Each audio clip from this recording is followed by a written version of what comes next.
kesempatan pada malam ini untuk menjelaskan kepada tuan-tuan dan puan-puan, apakah polisi-polisi yang baru, apakah perubahan-perubahan yang baru yang telah terjadi di negeri Selangor dan juga di Pulau Pinang. Tuan-tuan dan puan-puan, saya rasa kamu semua sudah banyak dengar apakah komplain ataupun aduan kita, bagaimana kita marah Barisan Nasional. Tetapi tuan-tuan dan puan-puan, mungkin dalam hati kamu akan rasa, benar ke Pakatan Rakyat itu boleh menjadi kerajaan? Memang benar ke mereka boleh membela nasib kita? Tuan-tuan dan puan-puan, di Selangor, di Pulau Pinang, memanglah adalah satu hakikat bahawa Pakatan Rakyat kita merupakan sebuah kerajaan yang jauh lebih baik daripada Barisan Nasional. Saya sudah beberapa kali datang ke Sabah, dan apabila saya datang ke Sabah, memang walaupun saya anak Malaysia, saya rasa terkejut dan sedih kerana banyak tempat yang saya pergi, saya lihat tak ada jalan yang rata, tak ada. Jalan batu adalah, tetapi jalan yang rata tak ada. Banyak tempat yang saya pergi, ada paip air, tetapi dalam paip air itu tak ada bekalan air. Ada tempat di Tawau sini, tiap hari elektrisiti itu akan putus.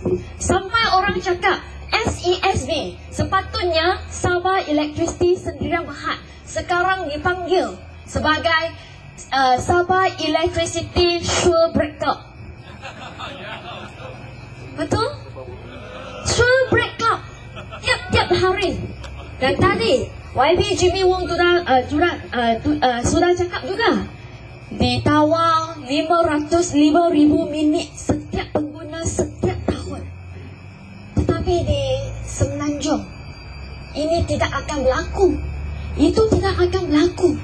Dan sekarang kita di Selangor, kami di Selangor, semenjak kita menjadi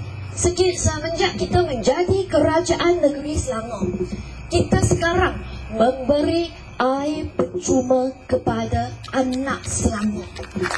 Air percuma setiap bulan yang bernilai sebanyak RM11.40. Dan sekiranya tuan rumah ini bulan ini mereka hanya guna RM8 sahaja, jadi RM3.40 itu akan carry forward kepada bulan yang akan datang. Maksudnya pada bulan yang akan itu, yang boleh mengguna air percuma sampai RM15 atau RM14. Air percuma kita sambut memberi kepada rakyat Selangor.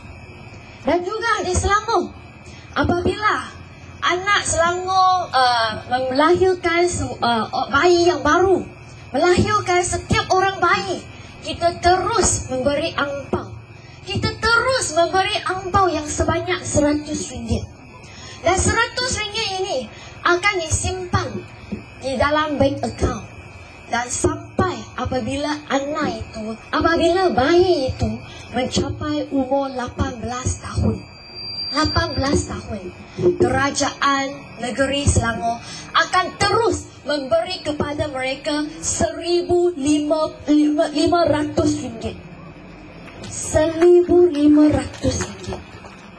Dan juga untuk calon-calon SPM yang datang dari keluarga yang miskin, kita kerajaan Pakatan Rakyat memang nak bantu mereka. Dan kita rasa cara terbaik untuk membela nasib keluarga-keluarga miskin adalah ajar mereka supaya mereka boleh berdikari. Jadi, untuk membantu calon-calon SPM datang dari keluarga-keluarga miskin ini, kerajaan negeri Selangor di bawah pimpinan Pakatan Rakyat, kita membeli tuition percuma kepada calon-calon SPM.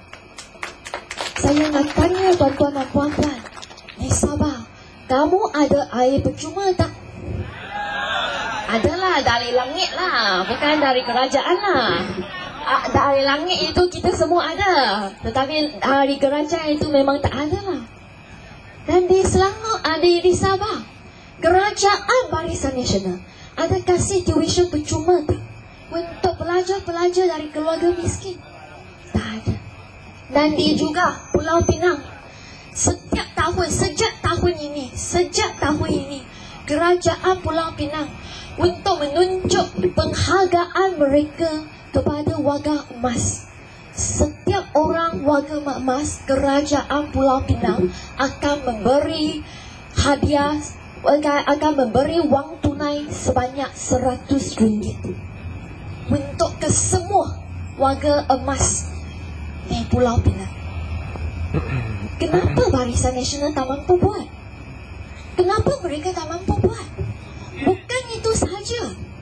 Di Pulau Pinang, dalam tempoh masa 9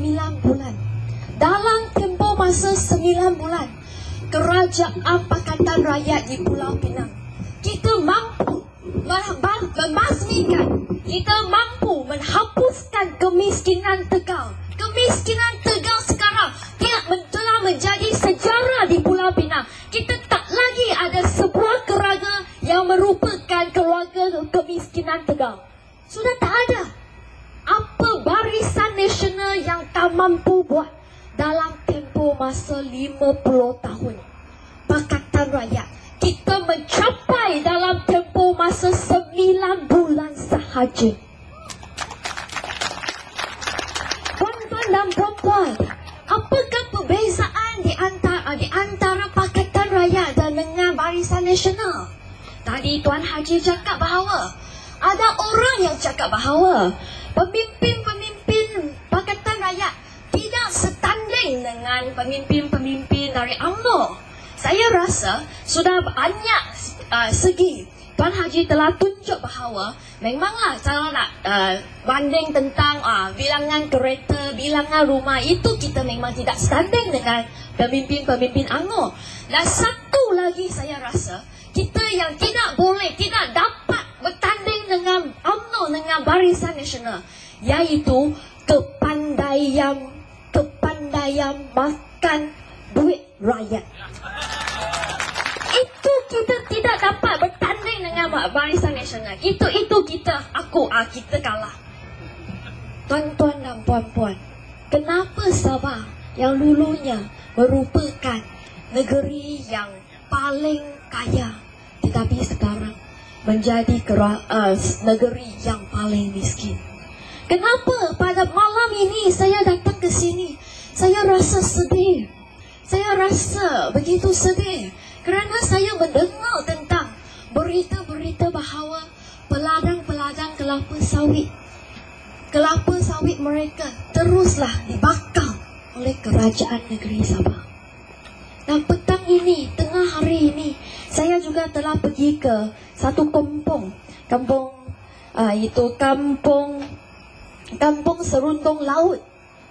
Serundung Laut. Dan di sana, apakah masalah yang dihadapi oleh mereka? Penduduk Kadazan mereka. Sekarang mereka menghadapi satu masalah tentang tanah mereka.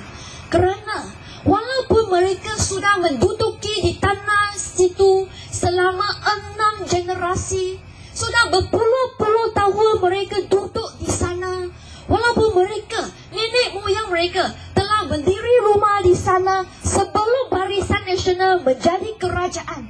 Tetapi sekarang Kerajaan Barisan Nasional ingin menjualkan tanah-tanah mereka kepada syarikat-syarikat.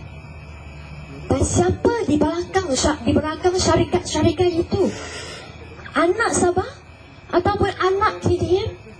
Saya rasa kebanyakan syarikat-syarikat ini, mereka adalah kroni UMNO. Mereka adalah kroni di bawah pimpinan Barisan Nasional. Walaupun mereka sentiasa cakap, wah, UMNO mereka akan membela nasib Bumi Putra, tetapi nampaknya nasib Bumi Putra juga tidak dijaga. Tetapi sebaliknya, siapa yang telah dijaga? Hanya UMNO Putra yang